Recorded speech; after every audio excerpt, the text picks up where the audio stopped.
YouTube, vinyl community, Beach Boys fans, random people on the internet. My name is Giggens, and we're here today for Spin It Again, episode 2. This time, as you saw from clicking on the video, the Beach Boys MIU.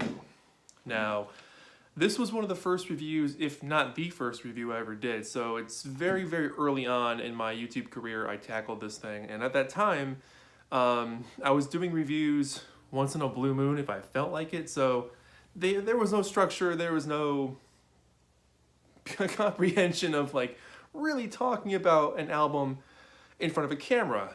And so I've seen a little bit of that old video. I haven't watched the whole thing in a very long time because it's very cringy. So we're going back to talk about it this time.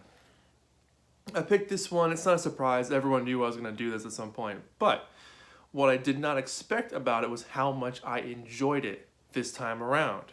And that's one of the things I find absolutely fascinating about music is that it changes with us. We grow, and the things that we enjoy, we might not enjoy a few years from now, or things that we didn't like, we'll find a whole new respect for them in the future.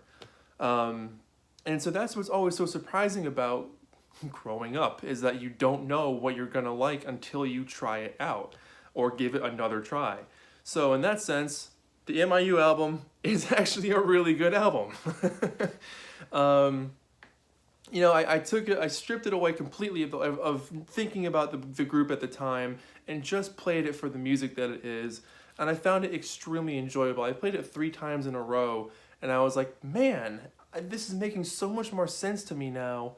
I don't know, maybe I'm older, I've lived some more life or something, I've heard other music, I don't know, but this thing opens up with She's Got Rhythm, which is actually a really energetic, fun song. It's got some cool chord changes. I like Brian and Mike's alternating vocals, and this album in particular has a lot of Brian and Mike vocals. So in that sense, it's got a very early Beach Boys feel to it.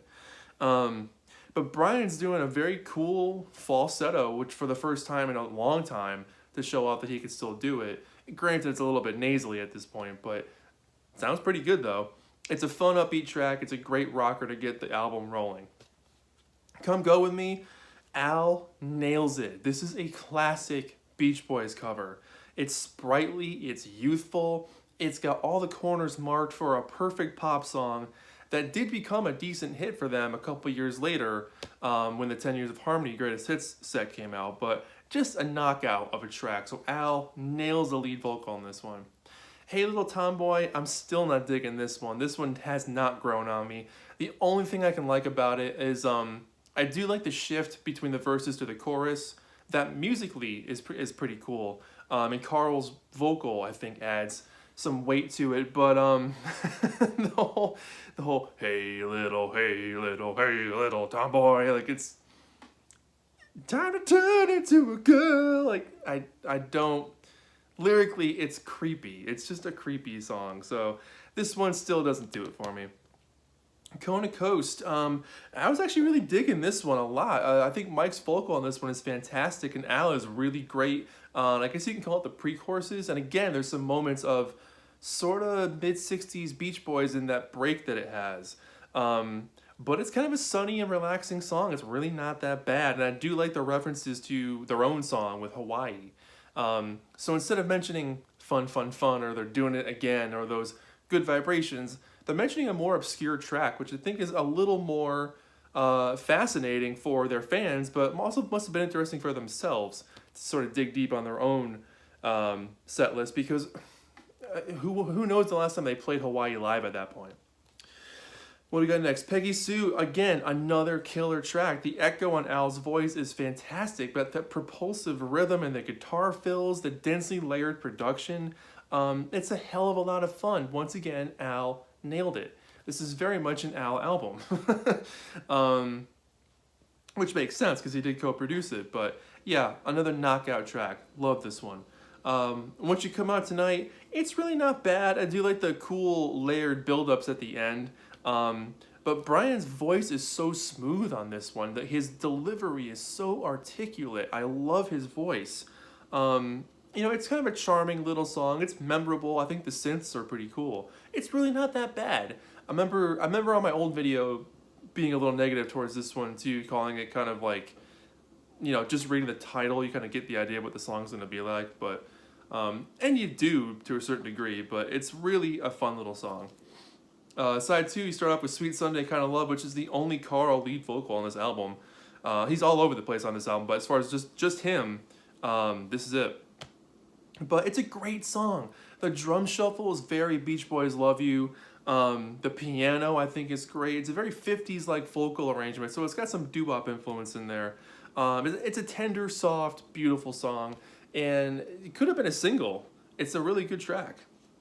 Bells of Paris, this one really caught me off guard. I remember not caring for this at all, and it has been so long that I basically forgot about it, but hearing Mike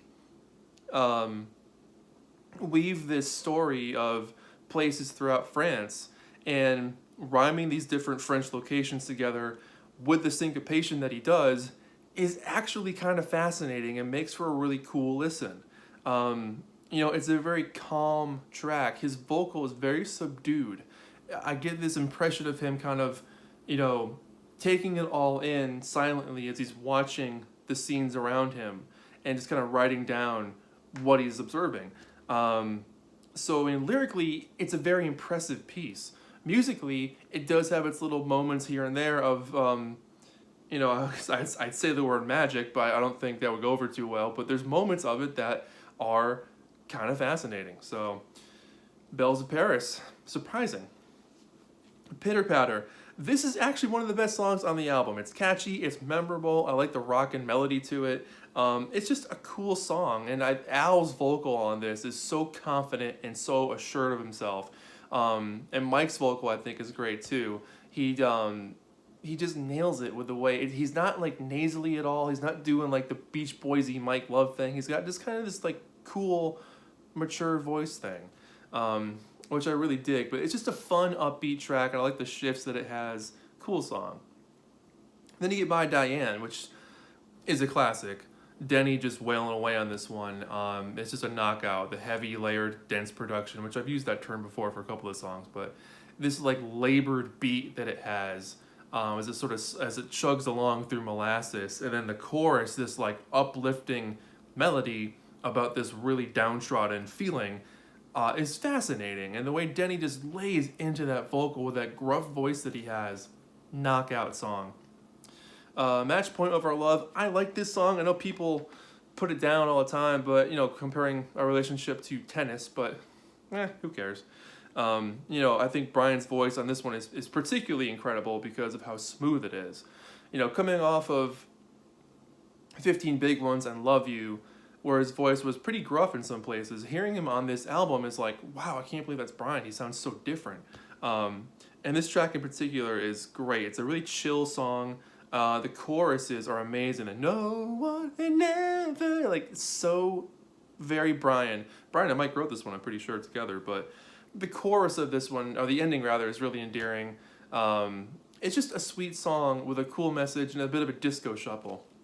And then it ends with Winds of Change, which I remember not liking this before either, but this is kind of an unheard or forgotten gem in the Beach Boys catalog. I'm going to throw that out there. Al sings most of this song. Mike's moments are pretty moving with his vocals. The background vocals are so well done. It's a very unique song in their discography. And everyone mixing their vocals together at the end is such a cool culmination of a really cohesive project. I came away from this album this time feeling like, wow, maybe this was a band that was working together. Just as much as so many people had put down, or not put down, but said about the White Album by the Beatles that this was 4 separate guys making one record, which a lot of it was, but there were also some really great moments for them as heard on these new box sets. This album for me, I was getting that vibe. Playing it this time, I was like, wow, maybe this was a group of guys that were actually having fun. No matter what was going on in their life, maybe the music is what really kept them together, and obviously it has. It's done this for 60 years now. So I came from this with a whole new appreciation for this album, and a much deeper respect for it than I ever had before. So which makes me feel good because I own 3 different copies of this thing. So now I'm like, all right, I can justify having these 3. This one in particular is just in really nice shape with a shrink wrap on it, and the Peggy Sue sticker, and an old price tag for $2.99. Imagine that. It went through the cutout bin at one point, like most of mine. But I have 2 American ones and 1 UK copy of this thing. But so the Beach Boys MIU album, I did it. I gave it a spin again. I spun it again, and I really, really enjoyed it. I'm actually looking forward to playing it again because I got so much more out of it this time than I ever have before. So if it's been a while for you, take away all the stuff they were going through as people. Take away your old preconceived notions of what this album was and put it on and just play it for what it is and separate it from all their other albums and just take it for one piece of work. Is it their best album? Hell no. Is it good? Yeah, it's actually really good. So out of a 10, honestly, at this point, I'd probably give it a heavy 6 or a 7. It's not perfect, but it's definitely enjoyable and listenable. That's a word. So that's it. I'm going to give this thing a 6 or a 7 out of 10. I really, really enjoyed it this time, and happy to own it. I'm proud to own it now. So my name is Giggens. This has been Spinning Again 2 with the Beach Boys MIU, and let me know what you guys think about it again, and if your notions have changed over the years with anything you've listened to, not just this record, but anything you've changed your taste with over the years, let me know. So thanks for watching. My name is Giggens. I'll see you guys in the next video. Bye-bye.